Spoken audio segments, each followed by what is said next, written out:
Hello, welcome back, everybody. I'm going to do a little presentation here about a subject that I really enjoy learning about. And for those of you who don't know about it yet, here's a little video. It's a channel that I really like to follow. It's called the Lost History Channel. Let me put this up here before I forget. And I'm going to play the very first videos made in this playlist. So if you guys are interested, go ahead and check it out. I highly recommend this channel. It's great. So without further ado, let me go ahead and start this video for you.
Sorry about that. Bear with me. I'm still trying to figure out the timing on these little videos that I have to click and do the presentation, and I forget to do it. So just bear with me. Thank you for your patience.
The artificial aurora witnessed in the Starfish Prime test also shows plasma striations that arise from instabilities. This was the largest nuclear test ever conducted in outer space for the purpose to test whether nuclear explosions in low Earth orbit, LEO, could augment and expand the Earth-girdling Van Allen radiation belts to create a barrier that would incapacitate Russian intercontinental bombs launched against the United States. One immediate effect of the blast was a huge aurora seen for thousands of miles. Electrons are lightweight and travel rapidly away from the explosion. A moving electron is affected by a magnetic field, so electrons actually flowed quickly along the Earth's magnetic field lines and were dropped into the upper atmosphere.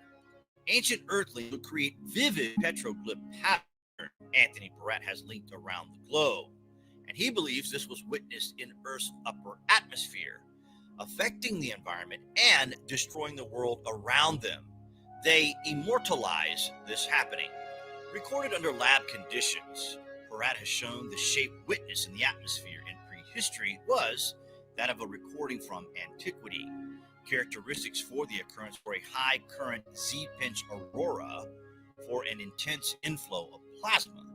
The aurora would be shaped by the strength of its own magnetic field, a Z-pinch, and this was recorded in antiquity as a squatting figure with arms raised. So vivid was the Great Father's celestial image, and so overpowering was his influence on civilization in its infancy, that the ancient chroniclers often gave him human form, recalling him as the first man. But he was no mortal of flesh and blood. In his original character, he upheld the cosmos as the heaven man, a celestial giant whose body encompassed all the gods and composed the primeval matter of creation. The Great Father reigned over the prosperous age and then departed in great upheavals. The mythical accounts give this imposing figure such tangible and human traits that more than one scholar reduces him to a living man, an esteemed tribal ancestor whose heroic exploits succeeding generations progressively enlarged until the entire universe came under his authority. If one compares the traditions of Adam with the global image of the Great Father, there will be little doubt that this primal ancestor was simply a special form of the universal monarch. According to Hebrew legends, Adam's stature was so great that he extended from earth to the center of heaven.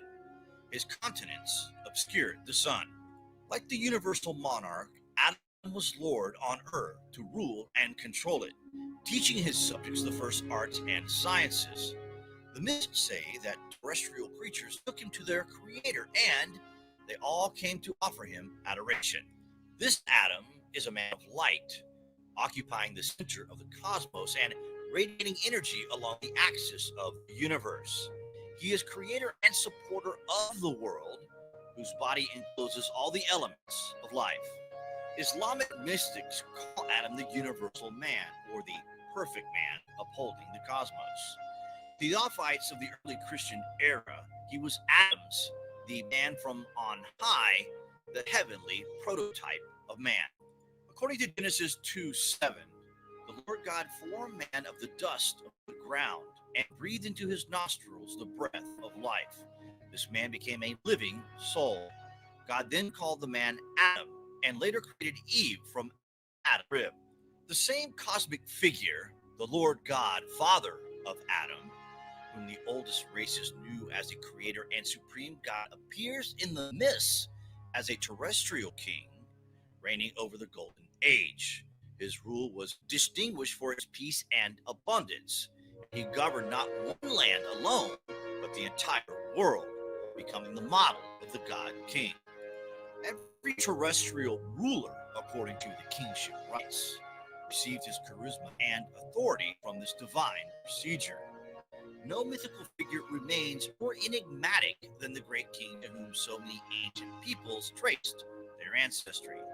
Who was Osiris, the legendary ruler who led the Egyptians out of barbarianism and reigned as king of the entire world? Who was Enki, whom the ancient Sumerians revered as the universal lord and founder of civilization? The figure appears repeatedly as one passes to India, Greece, China, and the Americas. For the Hindu, it was Yama. For the Greeks, Kronos. For the Chinese, Huang Ti. The Mexicans insisted that the white god Quetzalcoatl once ruled not only Mexico, but all mankind. In North America, the same idea attached to the primordial figure Manabozho. So vivid are the recollections of the universal monarch that his story usually forms the first chapter in the Chronicles of Kingship, and the kingship rights meticulously preserve a memory of the God King's rule. Each stage in the inauguration of a new king reenacts the first king's life and death. The rites take the initiated back to the beginning, to the mythical creation. An extraordinary theme emerges. In the original age of cosmic harmony and human innocence, the God on earth.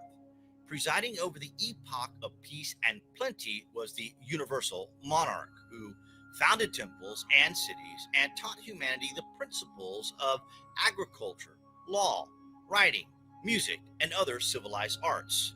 This golden age, however, ended in the god's catastrophic death. Greek mythological religion recalls the era of Kronos, the creator god who warred violently against his son. Kronos ruled over a golden era before his catastrophic demise. Identified as the planet Saturn, this is the ancient sun in the sky that went supernova, creating a torus field Z-pinch phenomena that the ancient Earthlings recorded to us today. This recording looks nothing more than abstract, but this squatter man is the created figure from the event. Hence, the Son of God, Kronos, creator of Adam, field Z pinched.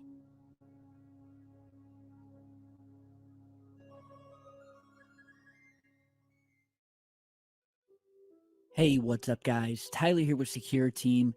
Now, before we start today's video, I've got some somewhat disconcerting news here.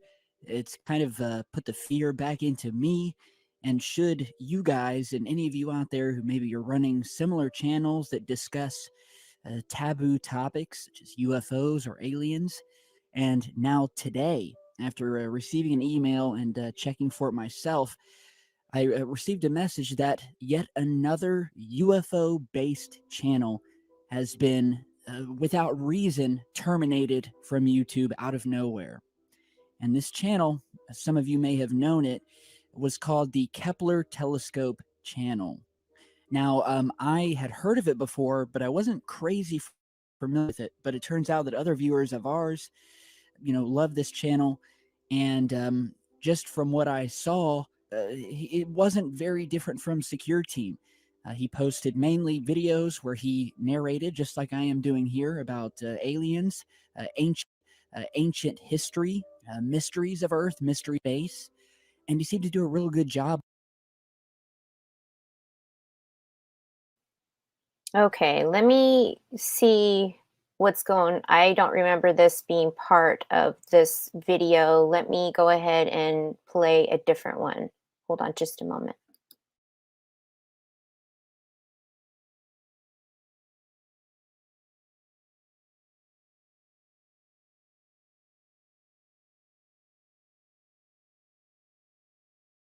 The Tyranny of Nabonidus, a 5th century BC work, we see anger toward the squatter man, assigning blame to an impostor who worshipped the figure.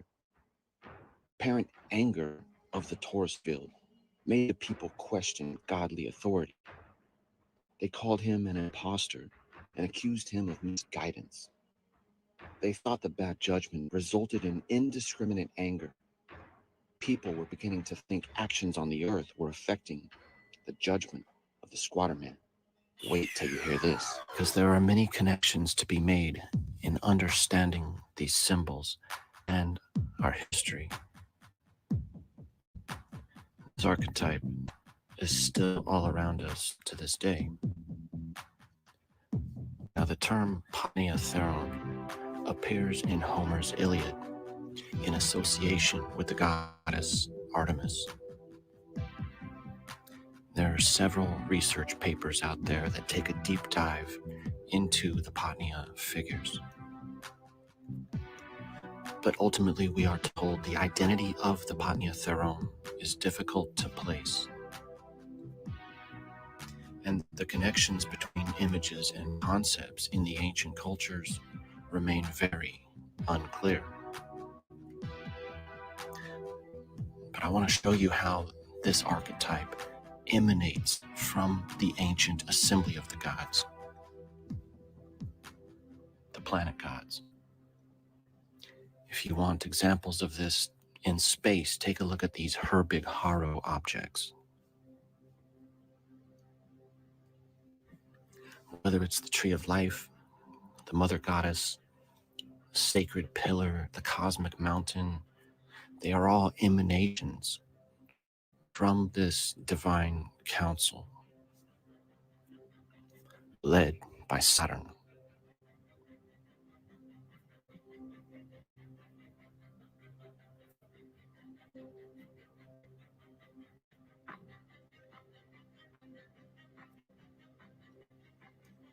Here we see our sacred pillar with the two.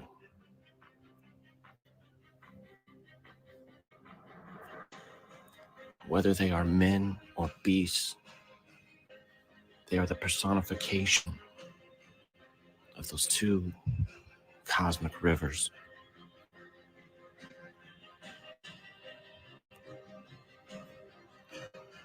Now things start heating up, and we see that magnetic field blasted out.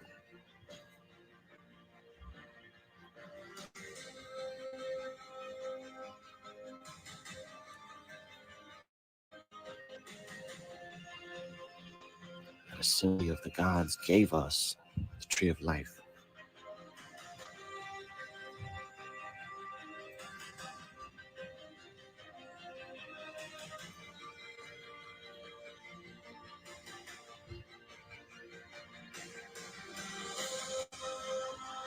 Now, over time, the winged disc is replaced with a bird at the top.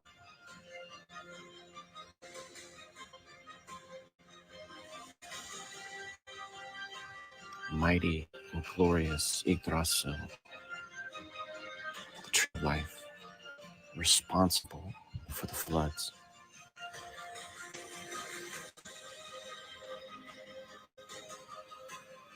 Now it culminates in the formation of that plasmatic Squatterman torus field.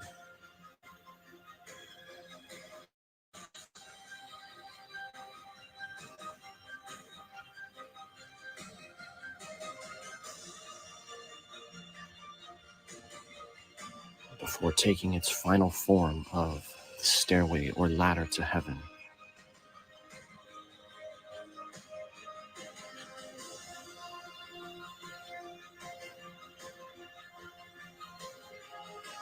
But I want to show you just how prevalent the archetype is.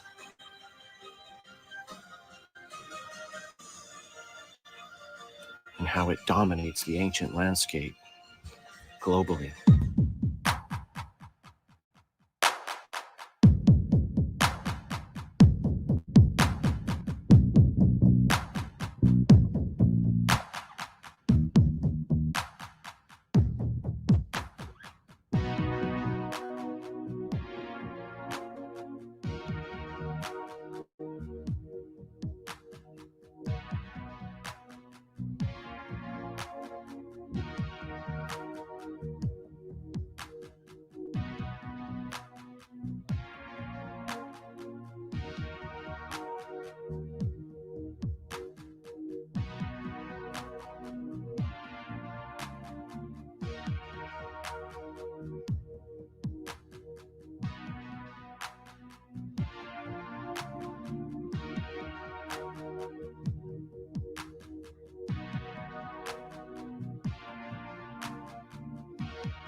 The Squattermen under the Divine Council,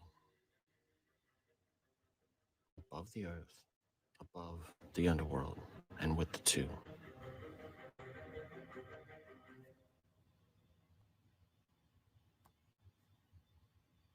I just wanted to say that when we do this research, there's a lot of confusion, mostly because of all the names. Isis, Osiris, Shiva, Odin, Aphrodite, Mars, Mingish Zeta, Zeus, and on and on and on. Now, in reality, it's all very simple.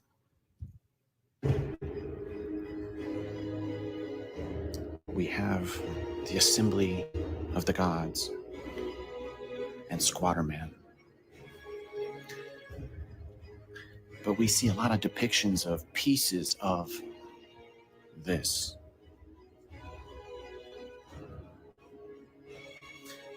devil on two sticks.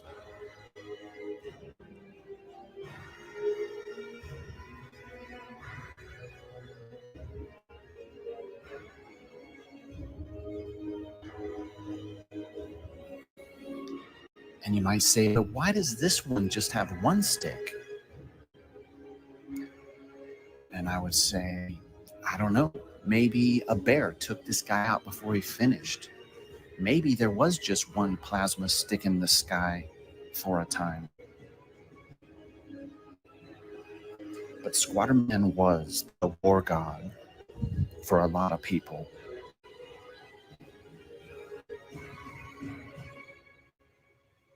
And let's remember what the Vedas had to say about the Assembly of the Gods. That it was ancient and frequent.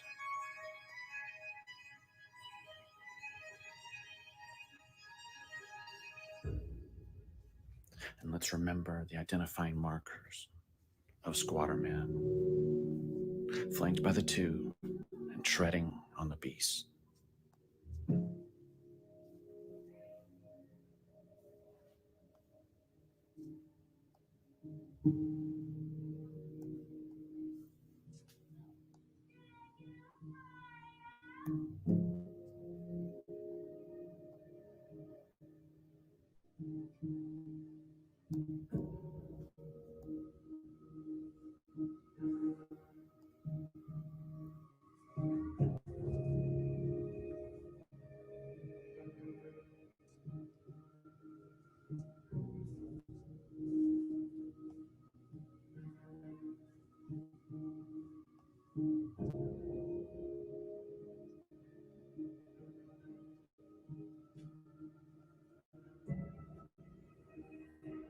Now they'll call this a shield.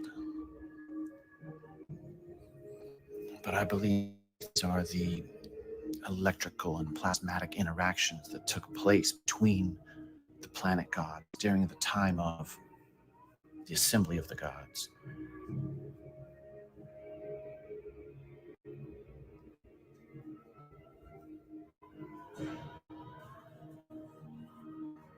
But this is the master of animals, or the mistress of animals.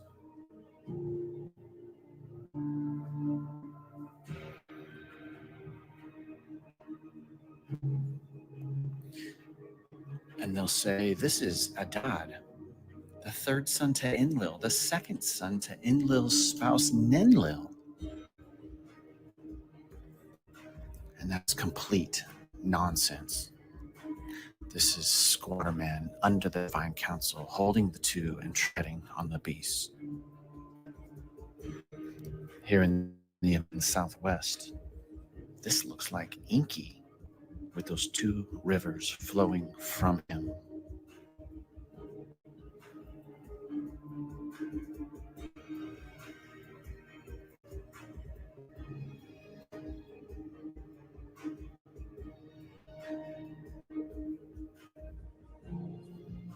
Marduk, Astarte, Asherah,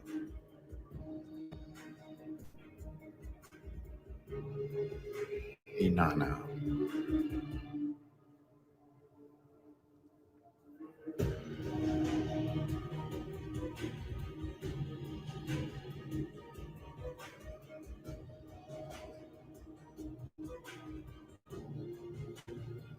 Poseidon,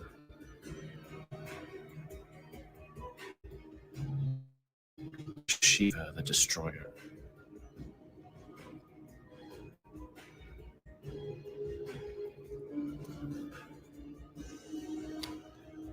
now they almost have to apply the archetype here to Jesus to show that he is Lord of the earth, just as Squatterman was Lord of the earth.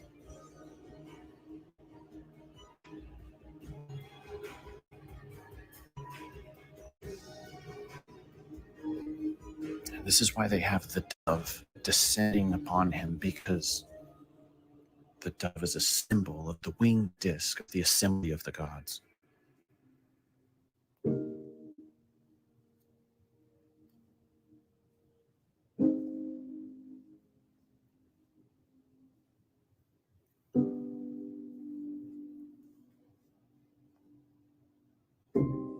This was sold to me as Odin's two dragons. It's bronze and no one knows how old it is. I should not have been able to buy this. This should be in a museum.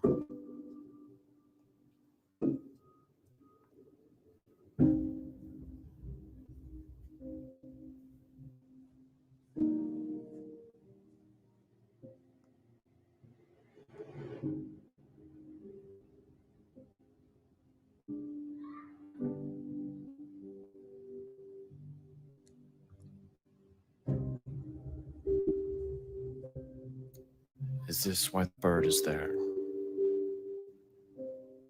Are the two heads vestiges of those two pesky dots?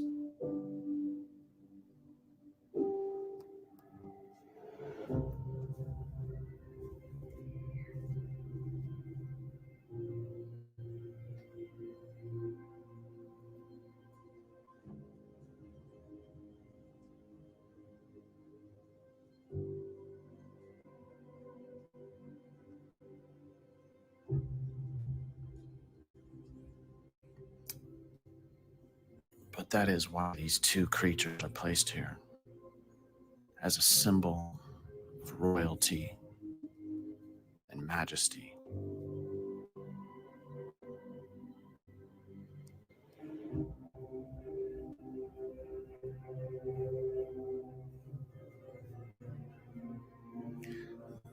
This one was also sold to me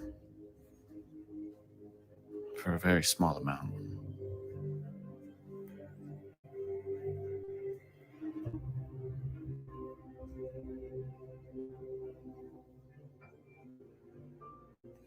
And let's remember what those Sumerian tablets said about Inanna. That Inanna rained flaming fire over the land.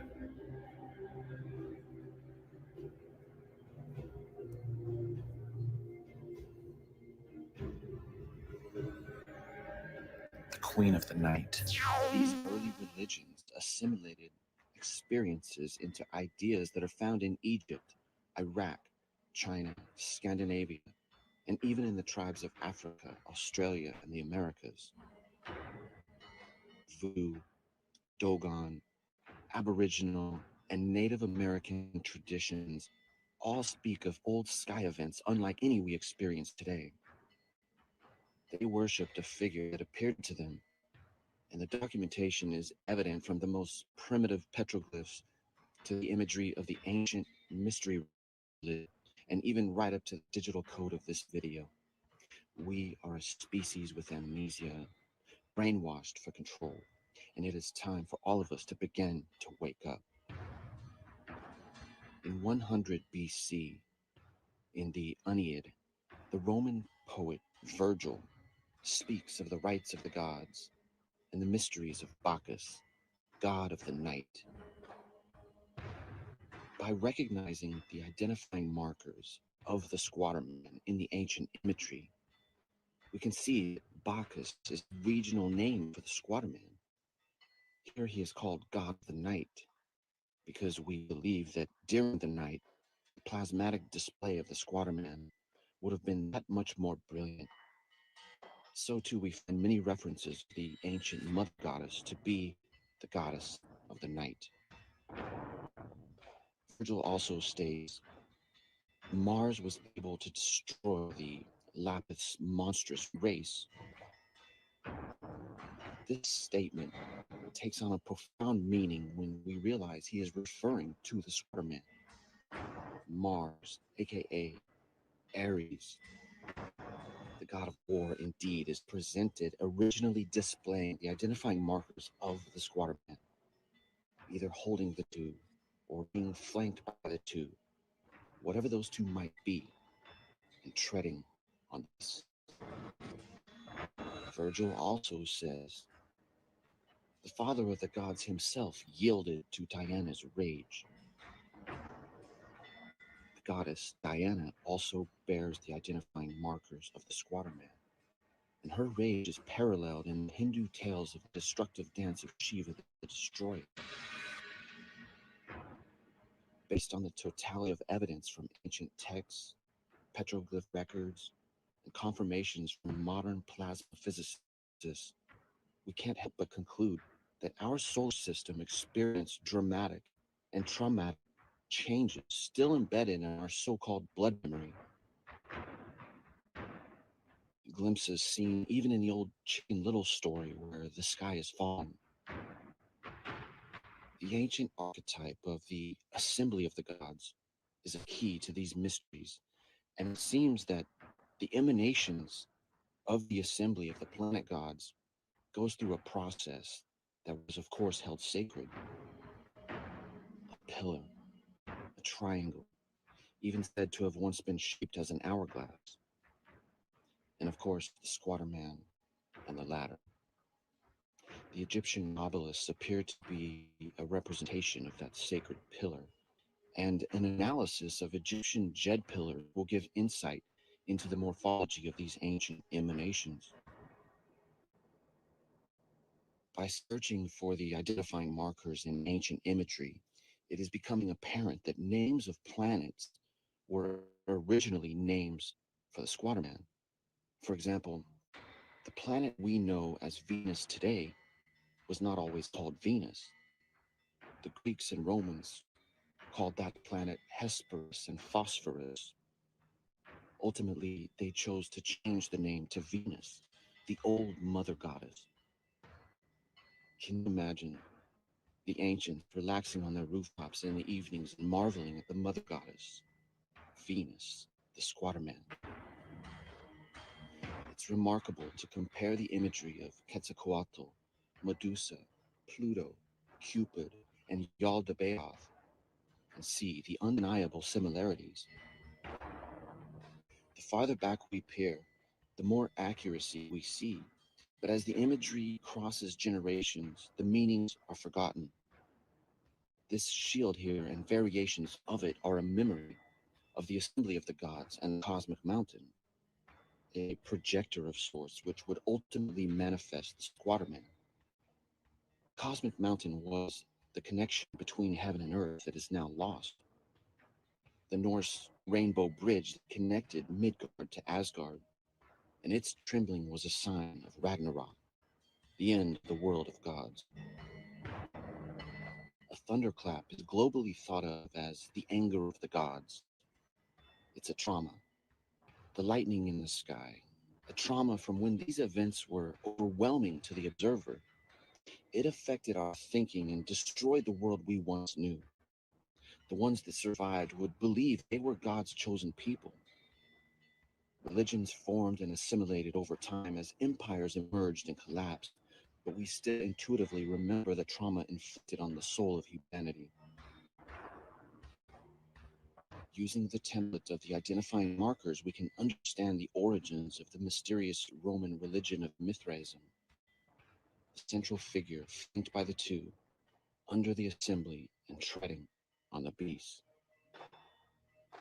We can understand the degraded imagery of the menorah with two birds or the two dots, the squatterman under the winged disc of the assembly, flanked by the two, and thousands of other examples highlighted on our channels, such as the Durga goddess treading on the beast, as well as the goddess Asherah, the so-called wife of God.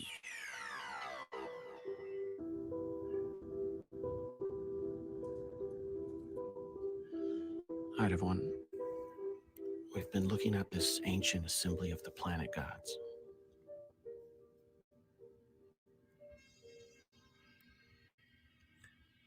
And how it became the winged disc and produced the squatter man.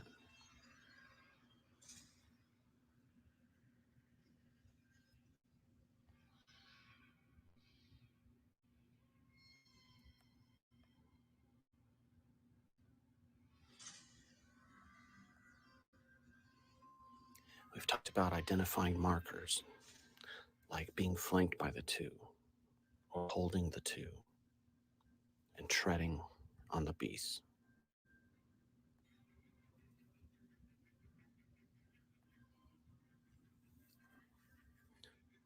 That squatter man under the assembly of the gods. And I believe this form, this archetype, was memorialized as Thor's hammer when seen from the proper orientation.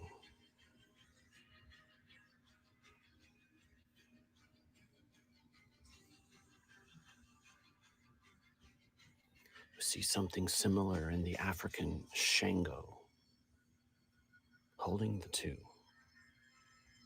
and standing on the animal.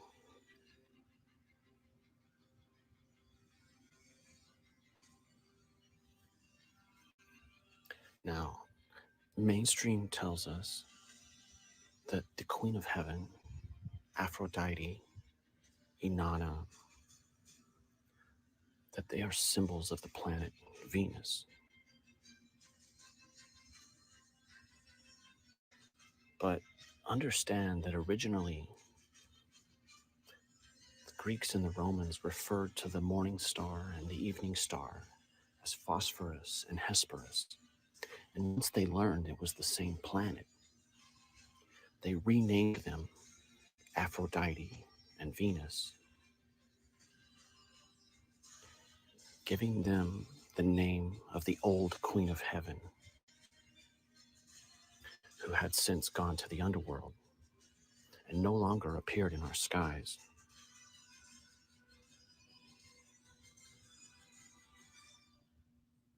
The old Queen of Heaven that held the two and treaded on the beast.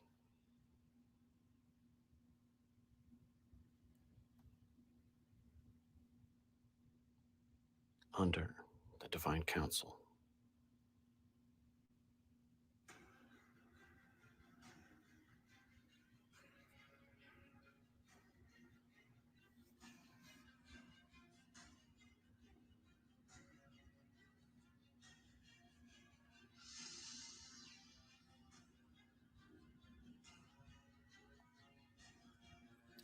Whether it's Inanna, Isis, Ishtar, Artemis, Asherah, Diana, Semiramis, they are all treading on the beast.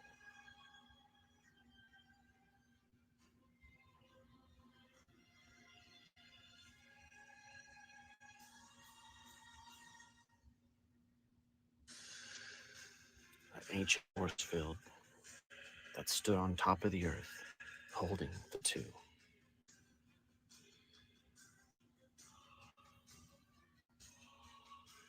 In other regions, we see a male storm god.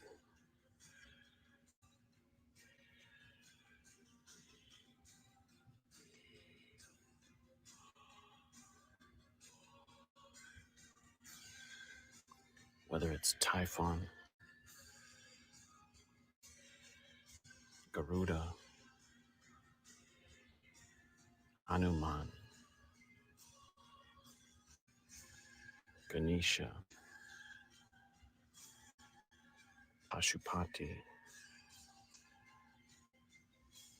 Shiva,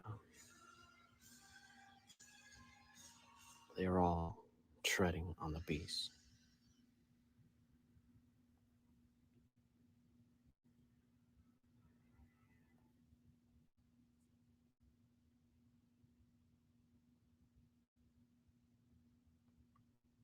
This only exists because of the squatter men and the two.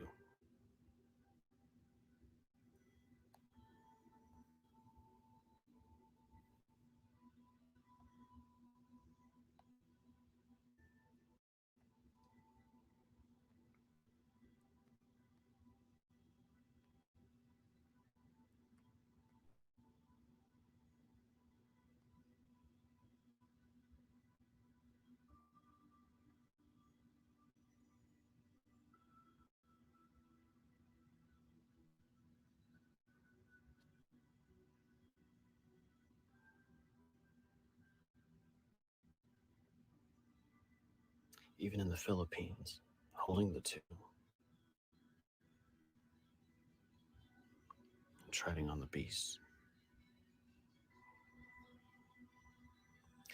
This is from Enheduanna, daughter of Sargon of Akkad.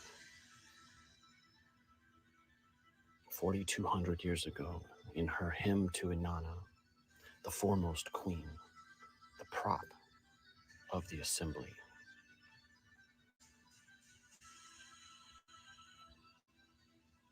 Inanna,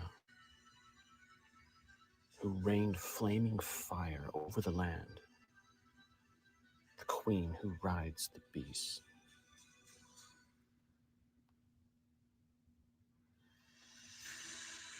The great queen of the horizon and the zenith.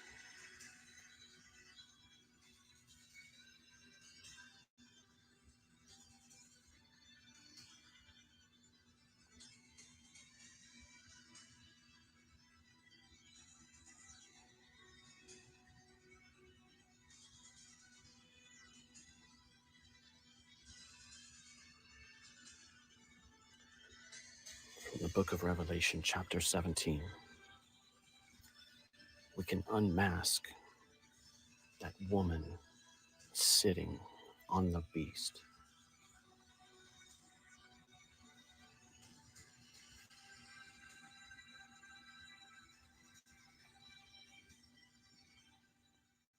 My focus has been on this ancient divine council of planet gods, aka the assembly of the gods. Because the concept of a divine assembly or council is attested in the archaic Sumerian, Akkadian, Babylonian, Egyptian, Canaanite, Israelite, Celtic, Greek, Roman, and Nordic pantheons.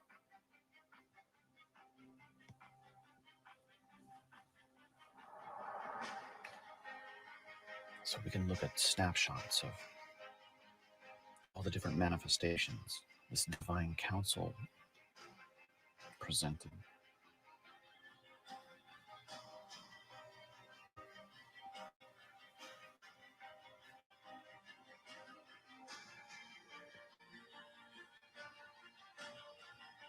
Snapshots.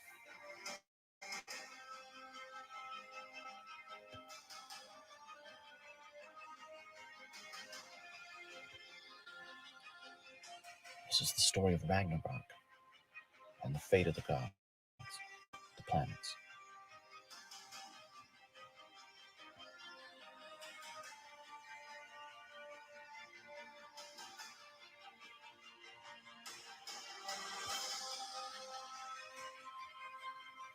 They're trying to tell you a story here. At the top, the Divine Council. Perfect and beautiful. Under that, the Council emitting the cosmic mountain. Pyramidal for a time. Progressing further under that, becoming Toroidal, that original Tanit goddess with the two.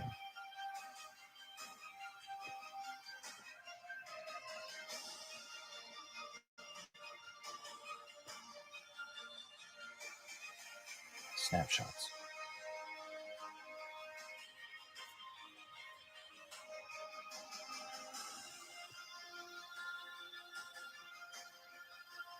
Becoming the Taurus field, the human form under the Council and with the two.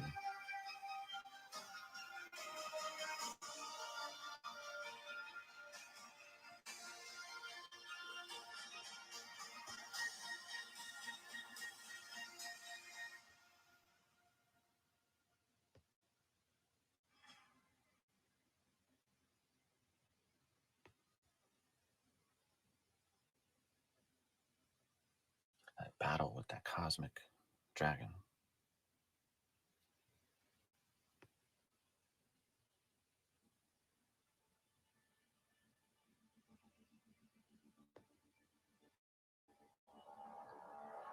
Pashupati is an incarnation of the Hindu god Shiva as Lord of the Animals.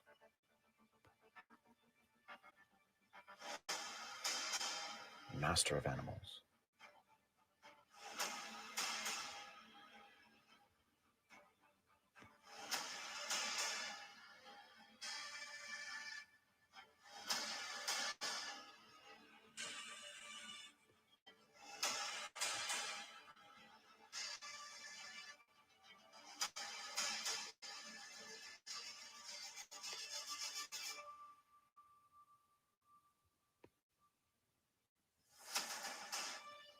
Tanit goddess with the two, over time becoming simplified in the Egyptian Ankh.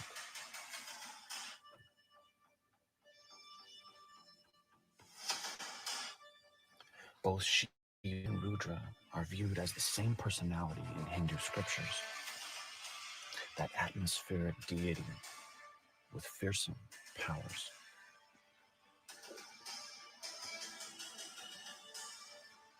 The ancient Greek texts of the time of Alexander the Great call Shiva as Indian Dionysus, or alternatively call Dionysus as God of the Orient. And Dionysus had many names. He of trees, he in the tree. The tree of life.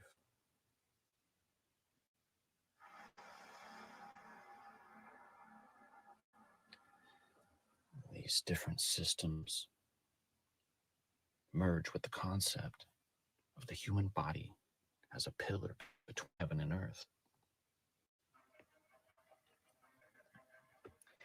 That human form takes the place of the tree. The tree of life comes the Taurus field, the human form with the two.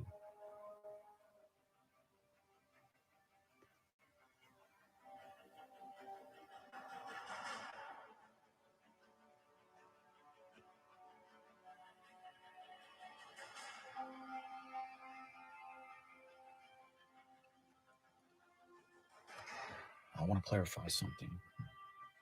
In my opinion, these two pesky dots here are separate from the other features I refer to as the two.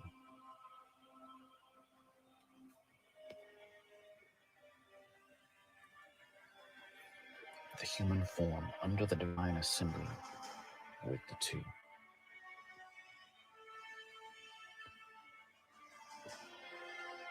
A Taurus field standing on top of the earth, in the north.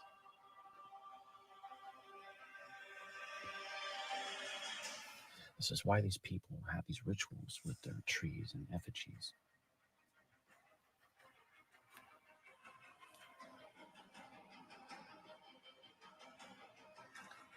Let's take a look at some more snapshots. Try to understand the evolution of what that divine council presented.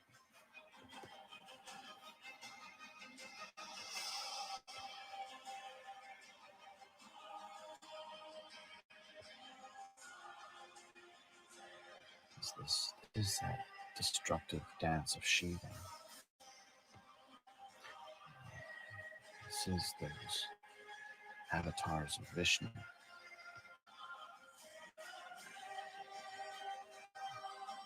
That hourglass-shaped cosmic mountain.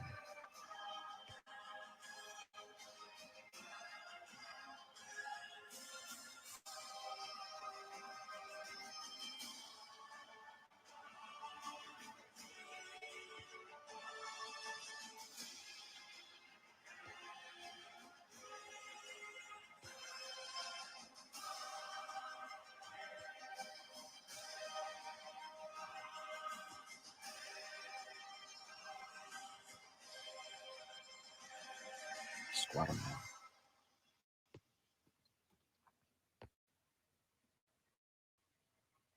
Oscillating toward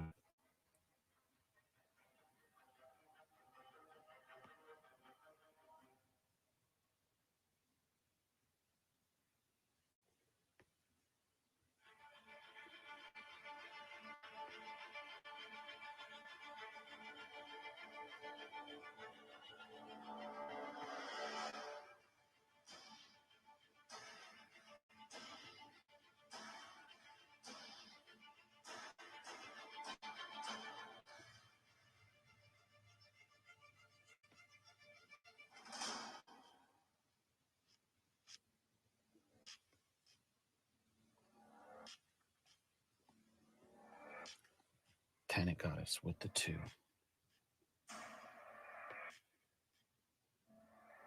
Under the divine council.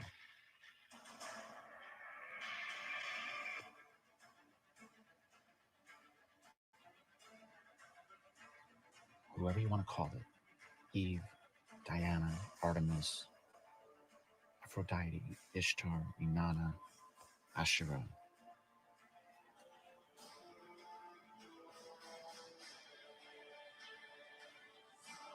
They're all in the Taurus field, under the council with the two.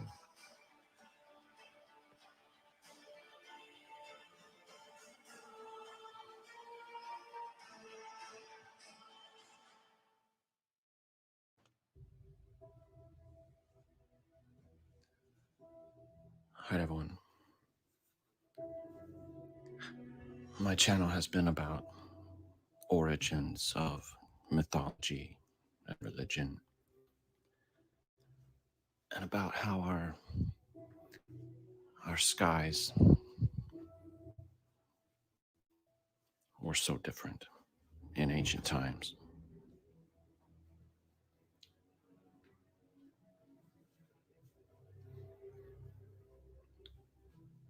And so I talk a lot about the assembly of the gods, because it shows up in the Rig Veda.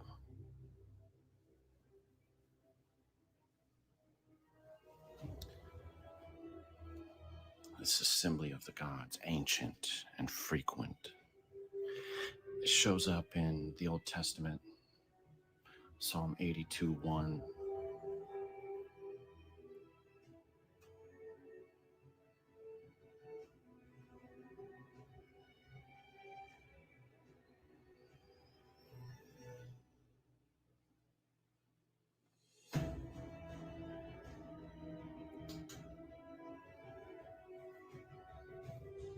Talked a lot about this plasmatic, fiery squatter man that I have maintained was the Lord of the earth.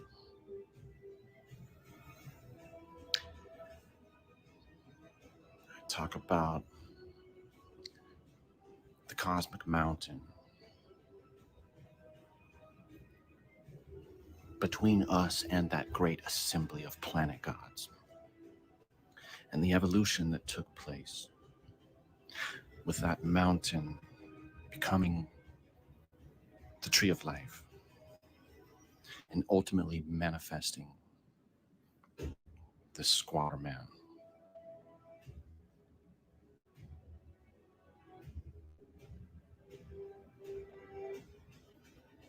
The one flanked by the two, or holding the two.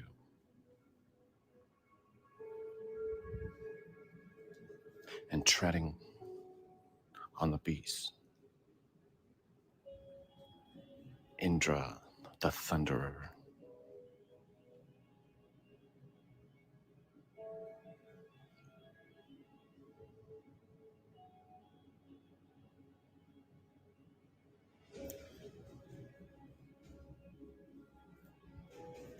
The reason for the temple of Artemis.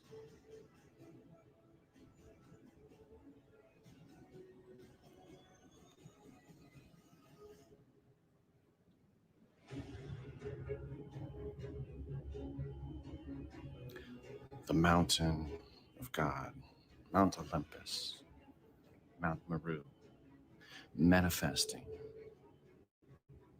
squatter man.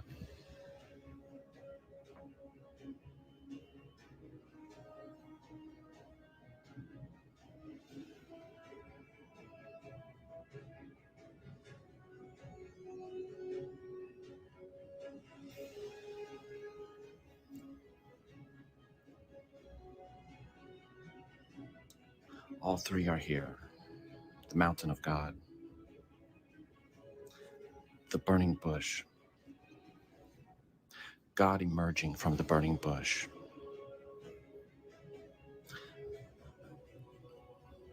The burning bush is the tree of life, manifesting the squatter man Lord. But this is the text you get after degradation in telling of the story.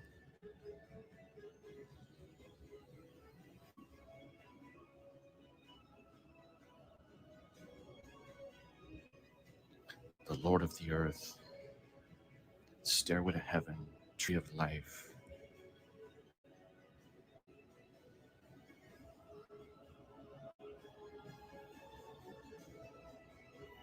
Lord Vishnu leaving the earth in 3102 BC, ushering in our current cursed age of the Kali Yuga. And now we are fallen.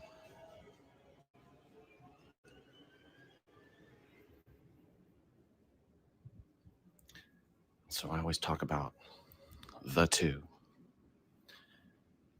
And that is why the Ark of the Covenant was built with the two.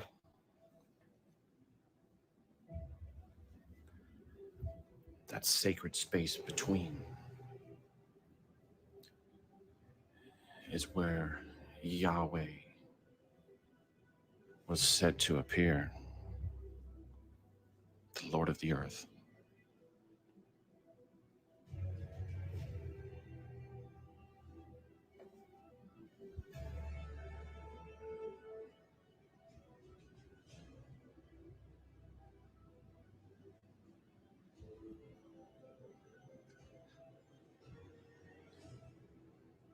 Sometimes called the angel of the Lord, flanked between the two, under the bird, which is a symbol of the winged disc of the assembly of the gods.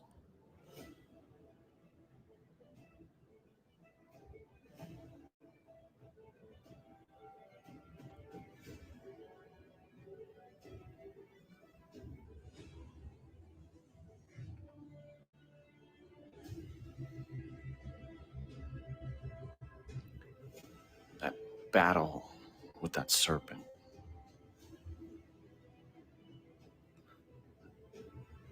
With the Lord of the Earth. Marduk versus Tiamat. Thor versus the world serpent. Yahweh and the snake in the garden. Squatterman under the winged disc of the assembly, flanked by the two, and thousands of other examples highlighted on our channels. Because the concept of divine regulation of the world from a mountain was universal in ancient times. Zaphon is the name of the cosmic mountain where El and Baal exercised their kingship. Zaphon designates north and is the cosmic mountain par excellence. The motif of rivers flowing from the cosmic mountain as a source of life has been incorporated into Hebrew literature. And so I and others claim that during the Saturnian polar configuration, these streamers of Venus are the origins of these mysterious solar idols and pendants that we see. Now I'm claiming that this cosmic mountain evolved into the toroidal form that was personified as this goddess with those two celestial rivers.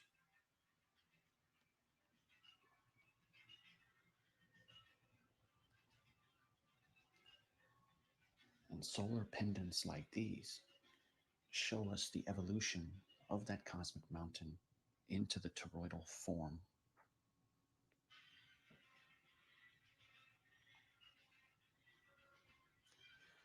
Now, as I've said before, the gods are the planets. And these people wanted the gods to come back. And they would make prophecies that the gods would indeed return. Because we're talking about the loss of the Golden Age and the loss of the Garden of Eden.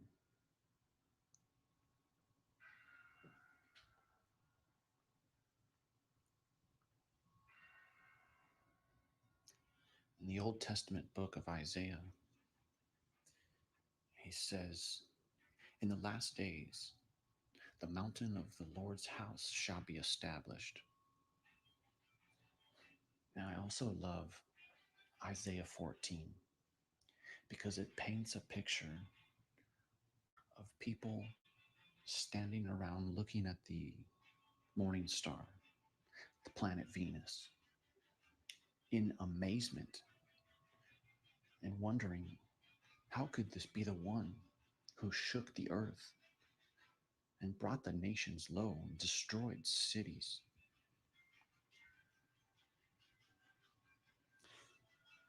And this is where they call Venus Lucifer, because that light bearer was absolutely cast out of heaven.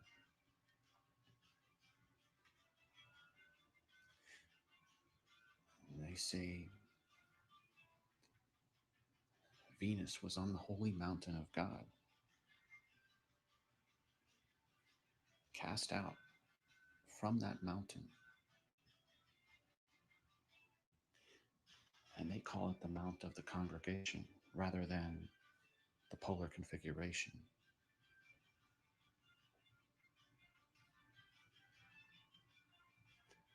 Isaiah says, "In that day shall the branch of the Lord be beautiful and glorious, and the fruit of the earth shall be excellent and comely."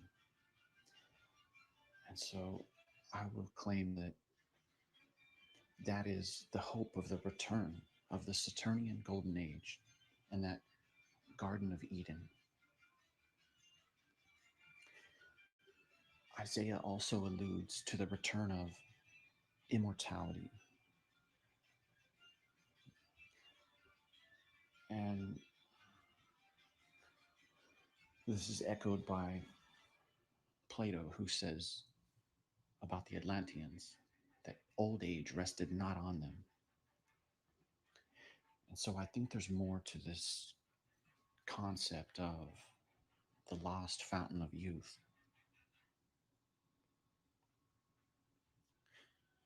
Stretching out his wings, shall fill the breadth of thy land. They wanted it back.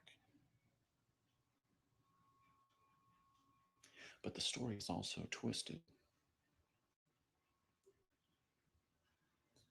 When you see how Moses allegedly killed those people that made the golden calf, the Lord of hosts that dwells in Mount Zion.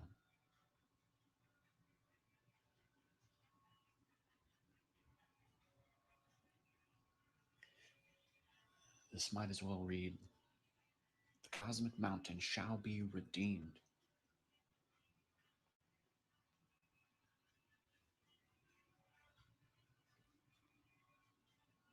The hand of the Lord will rest on this mountain.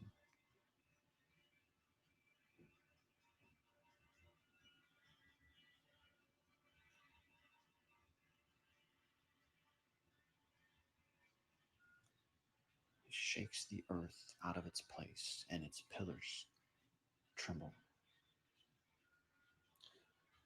Similar to the story of the pillars of Hercules, Atlantis being beyond them. This is a concept, I believe, of time rather than place.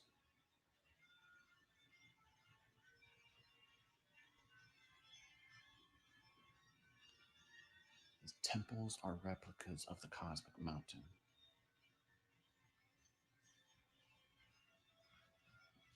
The ziggurat was literally a cosmic mountain. These temples have been called mountain which sees, exalted mountain, mountain of laws or judgment, sanctuary of Ishtar, mountain of life, fearsome mountain. This is the story of Enlil, who tore his entwined parents apart. Seated at the North Celestial Bowl, the cosmic mountain with the polar high god at its summit, and the orbits of the 7 planets girding its sides. And so they imagined that Venus / Lucifer, the light bearer, wanted to be the most high god and was therefore cast out of heaven.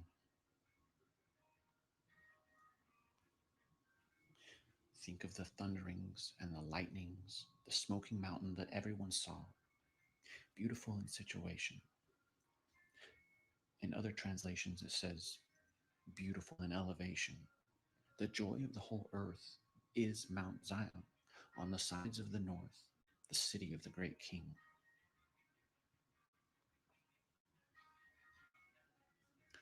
Abode of the Anunnaki, who are planetary bodies.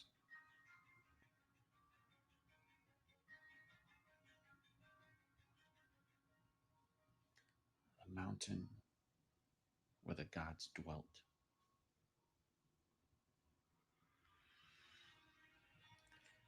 The inaccessible mountain, stunning in its beauty, yet elusive to all who approach.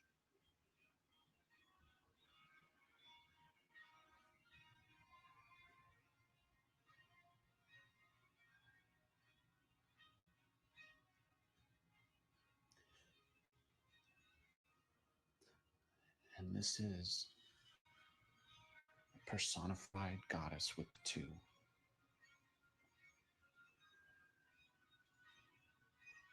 Now, I thought it was interesting that this that I've circled has been messed with between the time these 2 photos were taken. And you can see it hadn't been fully dug out yet. But the placing of rocks on the ground is different in these photos. And this one.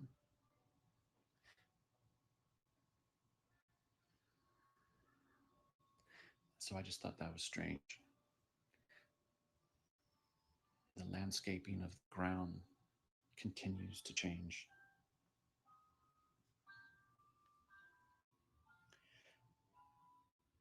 Is this even fully excavated? I have no idea. Goddess with the two.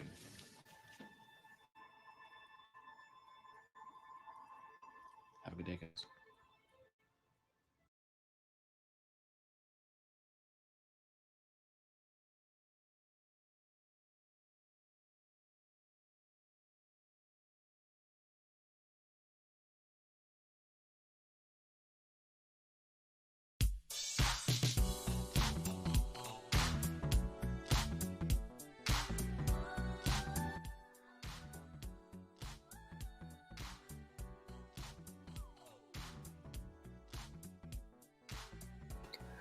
Thank you, everyone, for sticking around and watching this presentation.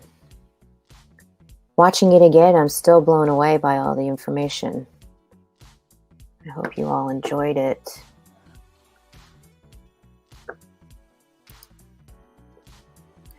Like I said, I will be continuing to play from that playlist of information and share it with all of you. Hope you all have a good night, and thanks for stopping by. See you around. Thank you, Miss Royal, Tanithia Phillips, Zelda, Mind's Eye. Thank you all for staying and listening to the presentation. I'll see you all around.